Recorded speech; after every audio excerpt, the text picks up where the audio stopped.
Yes. Right. Okay. Done. Hi, everyone. Welcome to tonight, and it's so nice to see everybody. We have 20 people on so far. Oh, wait a minute. I'm going to let 2 more in. It's a holiday week. Everybody's coming in a little bit late. Anyway, I'm Julie Muckamal, and I'm co-president of the Friends Group, and it is so nice to be on here with you this evening. I want to welcome you to the last movie in this series, and I want to tell you that we will be starting again the next series in January with Shelly, and it will be, the next one will be on January 5th at 7 o'clock, and that will be the movie Mustang. And then again, we're going to meet in January, on January 26th, to discuss Sootsie. Am I saying that name correctly? Sootsie. Sootsie. Okay, there you go. Thank you, Shelly. Anyway, I know all of you already know Shelly, but I wanted to tell you that Shelly Isaacs is the founder of Cafe Cinematheque International, and he's known for teaching films at various universities, and he's one of South Florida's most accessible experts on foreign language film. For anyone that's new tonight, I can also add that Shelly's received his degree in psychology and marketing and a master's degree in communications from NYU University. He's now South Florida's expert on foreign language film. And we thank you, Shelly, so much for your movie programs with us over this last year. And we're looking forward to beginning again in January with you. And we owe this all to our friends who've made all of this possible with Shelly and for our other programs as well. And our January calendar is ready. So please check out not only these 2 movies that I just told you about that are coming in January, but all our other programs that will be available to you. And if you are new to the program this evening and you would like to possibly become a friend with us, we'd love to have you as a member. Please reach us at sterlinglibraryfriends@gmail.com, and we'll get that information to you. So thanks everyone for being here this evening, and thank you so much, Shelly, and we're looking forward to this program this evening. Thank you, Julie. Thank you, everyone, for coming. It's nice to see you. Before we start, I want to wish everybody a happy and healthy and safe new year. And I look forward to seeing you right after the new year for our first film. I'll talk a little bit more about that towards the end of this session. Anyway, tonight's film, and I chose something that was both humorous and poignant, but I wanted to end on an up note, certainly. I like to end these sessions with a comedy, and that's why I chose What's in a Name, where the French title is Prenom, or given name. It was a play originally, and you sort of could tell that with the way it's set up and the way it's performed. And most of the cast that's in the film was in the original play, and most of them won the theater award, which is the equivalent to our Tony there in France. It won best play. I mean, it walked away with all the awards. And then as a film, 2 of the actors, which I'll reveal later, walked away with French Césars, which are the equivalent of the Academy Award. Anyway, it's written by, it's a team that writes these plays, and they do some films, but not as many films as plays. Alexandre de Patelier and Mathieu Delaporte, and they adapted the screenplay themselves from the play. Anyway, it is a dinner party comedy that becomes a blood sport, much like the hit play, if you remember some years back, Carnage, God of Carnage, which ran on Broadway, was made into a less successful film. And it didn't do well as a film. It had a great cast, but it didn't do well. Whereas this sort of broke the bank in France. And then when it played at festivals, it did very well, winning a lot of awards. And it had a small run in the United States and received a lot of great reviews here in this country. Anyway, it is the result of very fluent, what I call very fluent direction, which matches the dialogue, the way the camera, the cutting is expert, the way it moves from character to character, moves around that apartment. And by the way, that apartment is a character in and of itself. I think it was probably taken directly from the movie set. It just really was wonderfully set up. You know, the tone, it has a mastery of tone. I mean, these actors, it's as if that's who they are. They shift between seriousness, hilarity, and it has a whole understanding of dinner party dynamics. From the time each one walks into the apartment, they say hello, they kid around, and how it doesn't so much evolve as devolve into this bloodletting towards the end. Anyway, literally and figuratively. If you notice the titles at the beginning, it really informs the whole film. We hear the narrator. And first of all, you see the titles coming up on the screen are all only first names. If you go back and you look, it's only first names. They don't use the full name of each actor or the directors or the crew. It's all just first names. So that's a hint right there. Then the narrator introduces us into the story by way of a pizza guide, delivery guide. And he's riding through the streets, and as if saying this guy knows little of where he's going, and he calls out each street and he names who the street is named after. And it's funny because each street he names were after people who were either boiled alive, skinned alive, or beheaded. This is, you know, sort of informs us into what's coming, if you think back about it. And then we're introduced to these characters, and I thought it was wonderful the way we meet the characters. You know, first we meet Pierre, and we're told he's a professor, and boy, does he fit the mold. You know, you see him sitting on the top of the desk, and he's talking, and he says he wears his corduroy as if it's a second skin. On Mondays, he wears green. On Tuesdays, he wears blue. On Wednesdays, and he can get away with it, he wears brown. And then we're introduced to his wife, Elizabeth, you know, and she's sitting there biting her nails. She's a middle school teacher, and she's tough with the kids. I love it. She seems distracted. And then when they're having that meeting at the beginning and they're arguing with her, she has all this faith in these kids, and they're arguing with her. And he says, but this kid is a loser. And he says, he's only got a 35 average. She said, yeah, but it was 25 last term. He's improving. He's improving. You know, we all can feel like we know these people by the time we go through this film.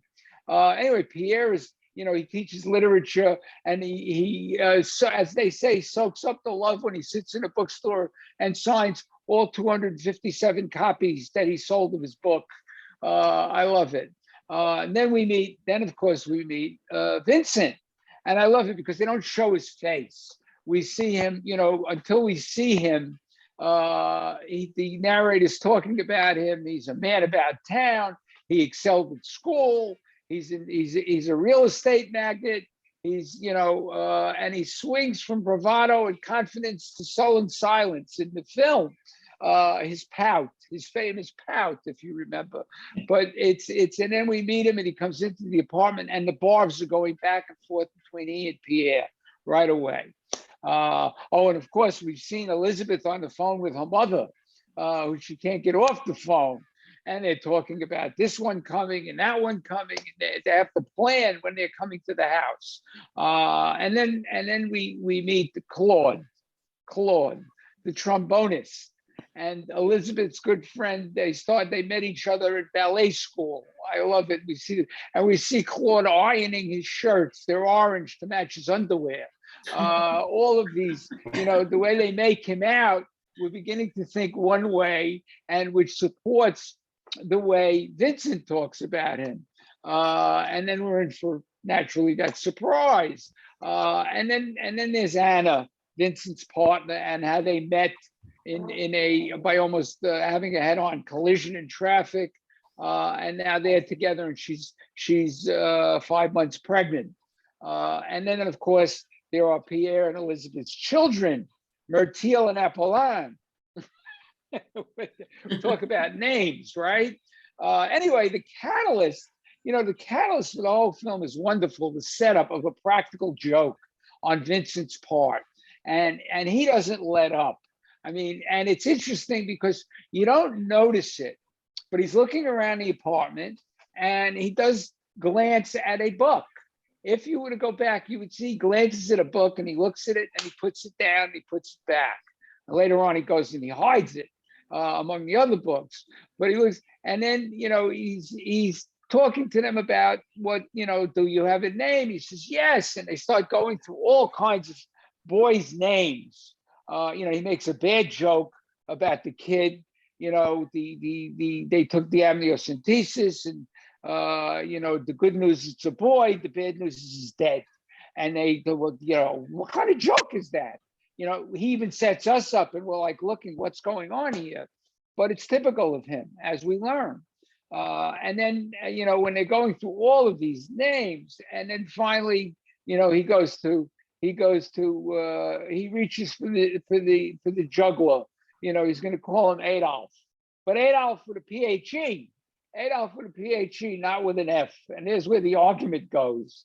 And Adolf was a very famous book written right after the.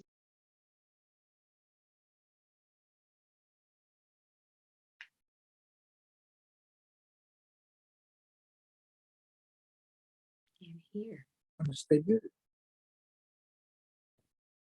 No sound. All right. Can't hear.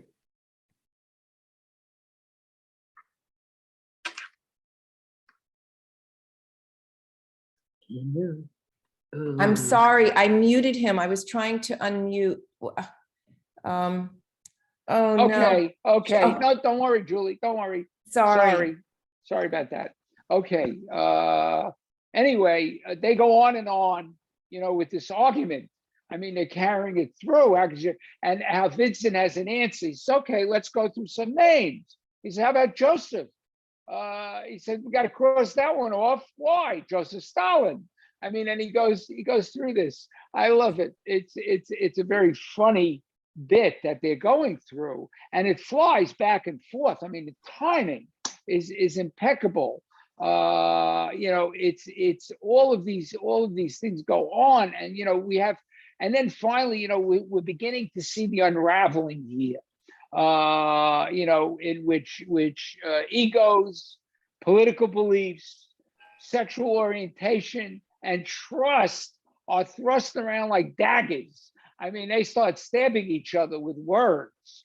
The use of words, in fact, and concepts work a treat. I mean, it is a treat to listen to. You can almost imagine being in a theater and hearing this live as each member of the group gathers for this Moroccan banquet. I love it that Elizabeth is preparing, and she is talking about the raisins with her mother. Too slow, they'll swell. Too fast, they'll shrink. It's all, but the revelations keep coming. They keep flying at us, and the screenplay is so astute and incisive in how it gets to the truth of each person. That's where we run into some of the poignancy in the film. We see Claude when they jump on Claude, and he said he ran into a friend, and Vincent says, I know. And he said, how do you know? And he said, well, I saw him and I gave him your number, thinking that they would get together, and they all think, they think they call him Plum. He says, we have a name for you. It's Plum. And he says, why? What's the matter with you? And they all think he's gay. And, he's not even going to defend himself because he doesn't have to, as we find out. But it's you know, it just when that comes out, you know, after all that's going on, and Anna shows up, and then they start in on her, and she starts fighting with them, and then finally, you know, it comes out that Claude says, "Okay, I have a confession to make. I've been seeing somebody, and they, you know, they're all looking, and they all think Vincent thinks it's Anna because Anna knows." And, you know, Anna just looks, and they cut to those scenes of Claude and Anna having sex. Was the funniest thing, one of the funniest shots in the film. She's slapping him around. Vincent, this is all in Vincent's mind. I mean, he's seeing his wife doing this stuff, his significant other doing this stuff. And no, it's not me. Well, who is it? And then he starts to talk to Elizabeth, and she's thinking, oh my God, is he going to confess his love? What is this? And then finally, you know, and then he lets it out. It's Francois. And they're all looking, and he goes, Francois who? I love Vincent goes, Francois who? Francois Lachey. That's my mother. He goes, you know, he's like looking at him, he's like not believing it at first. And then Elizabeth jumps to his defense at one point and says, well, you know, he has a right, she has a right. And then we hear Claude go into detail with Vincent. Maybe he walks over, puts his hand on his shoulder. He says, he explains the evening that he finally fell in love with her. We see him travel from the concert. He had to stop in the middle of it, and he drives to her estate. And he says, and she looked at me with those eyes and said, I want you. And Vincent looks at him and goes ballistic and throws him across the room. You know, it just really just goes crazy. And at that point, you know, and then we see Elizabeth, you know, and she really has probably the greatest speech in the film when she tears into all of them. You know, she says, I came home, I cooked, you know, she goes after Pierre. All I was good for was cooking. You spend 15 minutes with the kids on Sundays. That's all you care. You don't even want to know them. That's why we figure out why one of them is just seeing a psychiatrist. You know, it just, so she takes each one and you know, with a scalpel, tears them all apart. And they all sit there and they all realize, you know, who they are at that point. It is so well done, and it stops everything. It stops everything. But then all of a sudden, everything falls back into order, and Anna leaves, and she gives Vincent, you know, an ultimatum. You better apologize, otherwise you're never going to see me again. And he's like, you know, he's got this bravado, and then all of a sudden he loses it, like he did with the pout. Remember when they said you pout when you don't like something, like a chicken. And we see, you know, Claude is putting himself back together. He leaves with Anna. Vincent, Pierre offers Vincent he could stay and sleep on the couch. And I love it when Pierre says to him, he says, it's comfortable. He said, well, I've had many nights on it. Meaning Elizabeth obviously threw him out of the room plenty of times. And we see them talking, and we see their relationship coming out. Oh, I forgot that wonderful little story about the dog. Remember the story about the dog? BB's dog. They call it BB. Now, I don't know whether they're referring to Bridget Bardot or somebody named BB, but anyway, Bridget Bardot had a dog like that. So I love it when he says he drop kicked the dog into the lake when Vincent said, let's see what happens if he could float. And the dog sank to the bottom. And Vincent took the rap for him to show him what a friend he was. And Pierre got mad at him. He says, you stole my thunder. I was ready to be guilty. You know, they could have all picked on me. I could have been the guilty one. You took away my thunder, he says to him. we get these human reactions between people. So, and then finally, it ends up, and we see Vincent calling Pierre Sancho. He says, "You always treat me like a Sancho Panza," and he is, in effect. We see that how he lords over him. But the film has that a certain kind of intellectual snob appeal, especially for the French. And this is why the French loved it. They ate this movie up. It broke the box office in France, but it ran for 2 years in the theater. It really ran for a long time in the French theater. In fact, I was surprised that they didn't adapt it into an American play. And I'll have something to say about that in a minute. But it had this snob appeal, especially for the French. Critics didn't know how well an American audience would react to allusions to Montaigne, Immanuel Kant, Stendhal, Benjamin Constant, whereas the French all know this. They are all aware, they study all of this. Well, if you're going to rewrite it for an American audience, you take those authors and those philosophers they know. But the attention to detail in the film, the little things that we see in the screen. If you remember, when Vincent comes in, we see the photographs along the wall. And if you study them, they're pictures of all of them, both as children and grown-ups. So we know these people have been together for a long, long time. Anna is really the only outlier of the group. The rest of them have grown up together and they act like siblings. They all act like siblings. This is like if we wanted to, this is like Thanksgiving dinner in a family. This is, what people talk about is what happens in Thanksgiving. It's not the turkey that gets carved. But we see that in all the details in the set and everything else.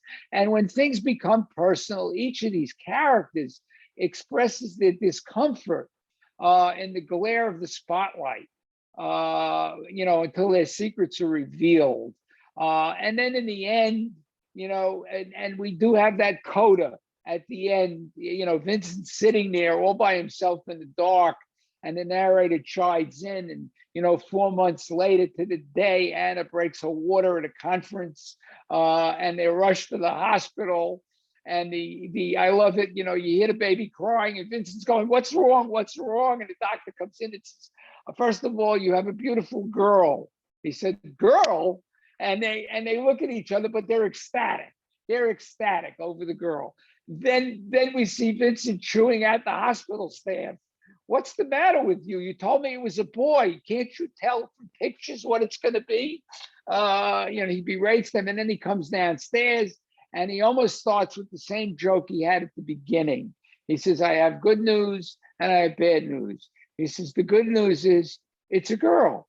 And then he begins to, and they want to know, what do we have to start all over again with the name? He said, "No, we have the name."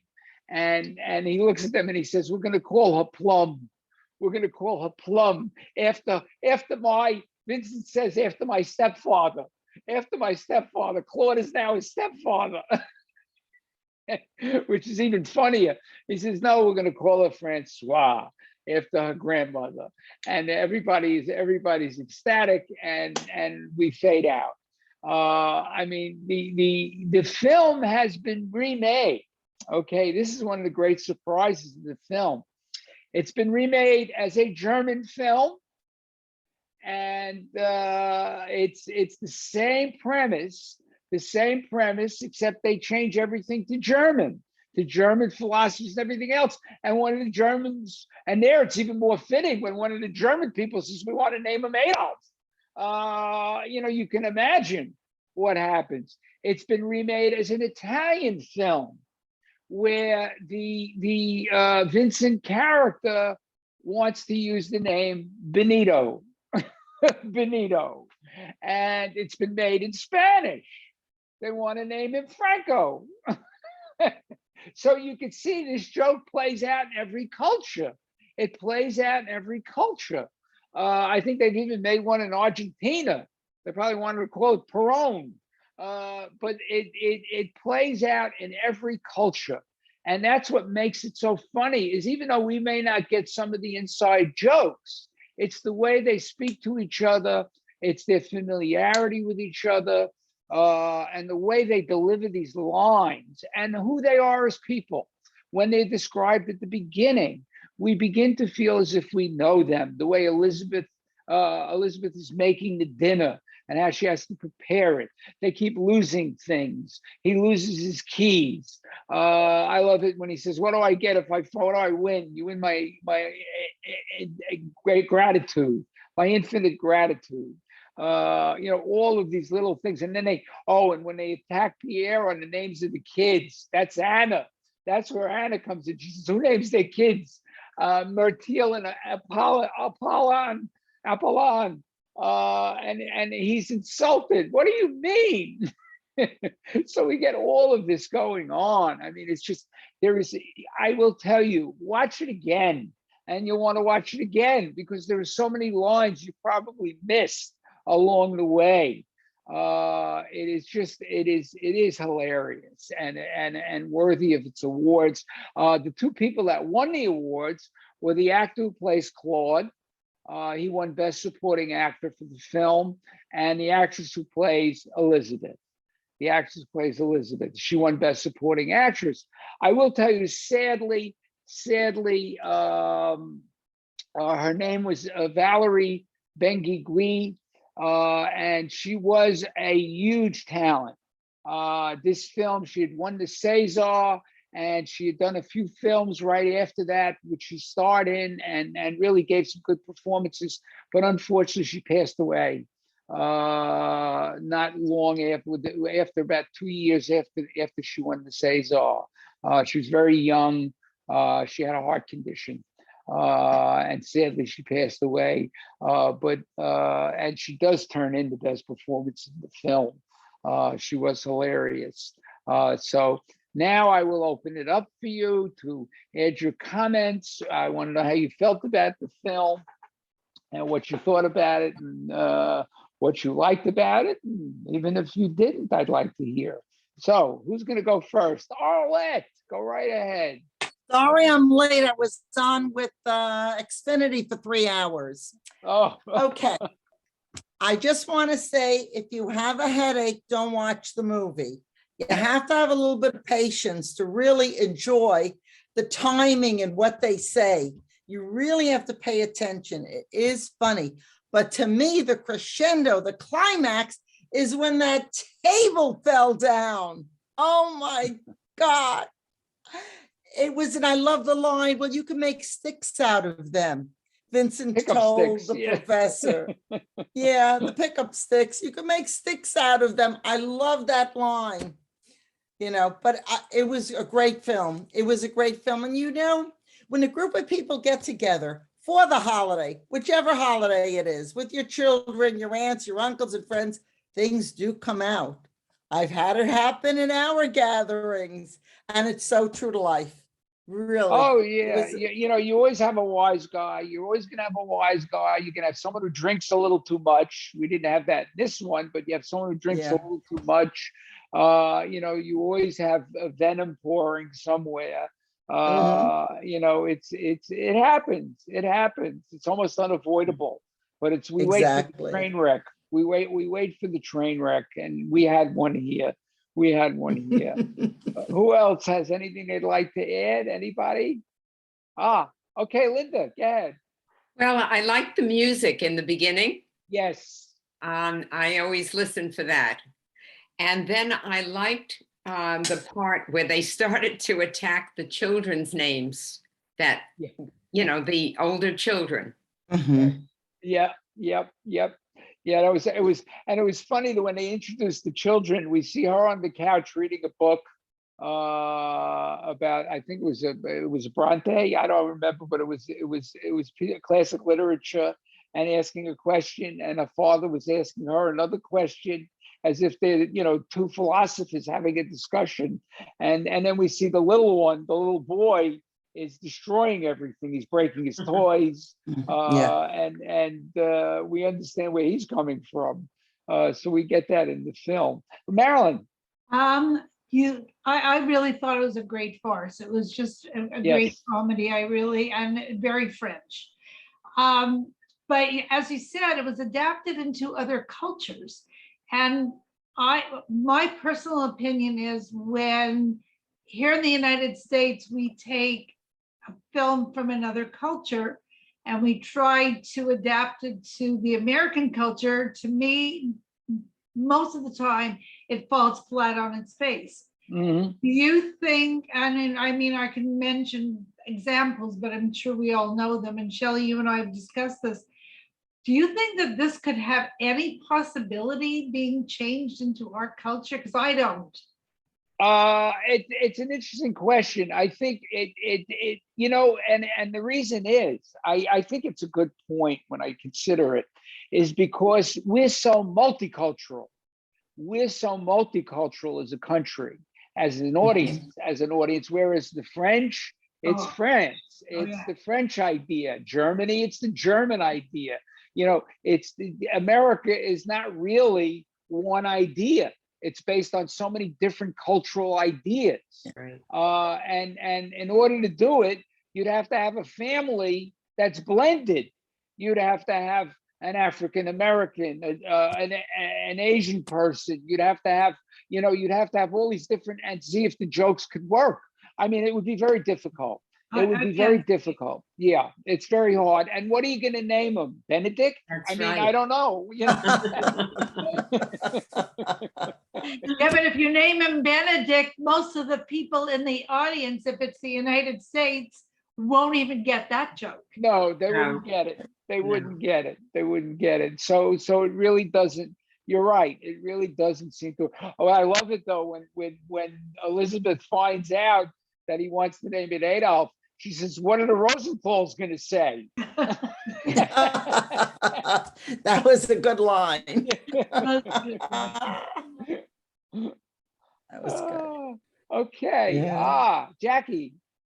We really liked it a lot. I thought it was quite poignant and yet really funny. And I thought it was a great pick, particularly for this time of the year. Yeah, well, that's why I chose it. Thank you. Thank you. Yes. Yes. That's great. Great comment. Yes, Barbara. I loved it. I loved it, but I particularly loved it when the Claude story came out, because we kind of thought he was probably gay. Yes. And then, oh my God, he's in love with Elizabeth. And then that whole visual, and when then they get very French and they're going to accept it until he says that, he starts to describe how he and the mother are going to have sex, and he loses his mind. I loved it. Loved it. It really, it's so, I mean, and you could believe it. Yes. You could believe it. You could believe the characters. That's really the beauty of it, is the believability. We are dealing with another culture, yet there's so much believability, because you couldn't adapt the same story, Marilyn, but the idea of characters, that runs true from culture to culture. That runs true. So I think we had it there. So I think that was terrific. Who else? Who else wants to jump in? Susan, go ahead. You got to unmute. You're on Susan. mute. I turned you on my go. video. So when Arlette talked about the table, it reminded me of the fact when they compared each other, one being such a cheapskate and the other one being such a flamboyant person with gifts. And the sticks reminded me that he said, well, you gave your child pickup sticks, and that went back, one went back to the other. But Right. that really did it. We were in my family, we were talking about this recently, about how dinners, you look forward, everybody's traveling home. I hope I'm not going to offend it, but everybody's traveling home for the holidays and they're looking forward to these wonderful meals together, and the family gathers, and then you say, that was a terrible meal. Look what happened. Look what he said. Look what she said. Yes, yes. And it's really funny, because that's what happened here. It was like the onion peeled out, and here everything came out just from that thing about the joke about the name. And it Ah. was incredible. It was really a wonderful movie. I have to watch it again now to see what I missed. Yeah, well, exactly. I mean, but you're absolutely right. I mean, I would bet almost everybody who watched the film thinks back to an event or a dinner where this happened. I don't mean somebody got thrown into a table, but where people started eviscerating one another. I mean, you know, just went after one another, or at least one went after somebody, and you're all like looking and saying, and then you're right. Afterwards, you go, why do we do this every year? Why do we do this? It's You know, true. it's not just, I grew up thinking, well, maybe that's just a Jewish thing, you know, it's Jewish families. But I found No. out, no. And No. especially watching this film. All confirms it. families. Yes. Yeah, Jackie. I thought it was kind of interesting too, how the alliances changed back and forth. It's like, you're out, you're in, you're out, you're in. And what that really shows is just like family, even though we all annoy each other, we all love each other too. That's a great comment, because that's just where I was going to go, was in the end, they all did. In the end, they all did. They settled down, and it's like they understood, okay, we let it out, we got it out, and now we could, you know, restart it. You know, it's basically a refresh. You know, till next time. Yeah. Yes, absolutely, absolutely. Arlette? Shelly, what I don't mean to I don't know what the word is, but anyway, at the end of the movie, when he comes out, Vincent comes out to the family, he says, well, there's some good news. The baby is, what is it? The baby's okay. Then he said, but there's some bad news. And when that happened for a split second, everybody's like, oh my God. He's going to And do then it he again. finally Yeah. came out with the news. That was too much. He had them by the gonads. He really did. Yeah. Yes, he did. But that's who he is. He was, you know, he's true to his character. True to his A character. prankster. Yeah. Yes, absolutely, absolutely. Anybody else out there? Yeah, Is that it? Shelly. Oh yeah, Gail. Gail, go Yes, ahead. in relationship to what Arlette just said, it's the whole premise is that it's going to be a boy, and they're discussing the names, the different names, but actually at the end it's a girl, and they have to change the color of the room, and then it's named after instead of being named after his father, it's named after his mother. So I thought that was also pretty funny. Yeah. Yes, it was. It was great. I mean, it was interesting because he even had, you know, he told Claude the name at the beginning, you know, what he was going to name it, but keep quiet about it, you know, zip the lip, but he told him. And it's still, you know, it still turns out differently, which shows you, you know, there was a certain amount of trust between them. Even though they do these things to each other, there is that certain amount of trust that they had with each other. But I love that the books in that apartment. I mean, he had more books than New York Public Library. I mean, it was just astounding what was going on in that apartment. It was terrific. Okay, anyone else? Anyone else? All right, well, this was great. Thank you. Next month, actually it's 2 weeks. In 2 weeks, we meet again. And we meet for a wonderful film. The film is entitled Mustang. It was a nominee for the Academy Award. And it's back in 2016. It was nominated for Best Foreign Language Film. It's a film that was written, produced and directed by 2 women, which I'll get into when we see the film. But it's about 5 girls, 5 sisters in a Turkish family. And on the last day of school, something happens to prompt, they're brought up by their grandmother and their uncle, which we learn why.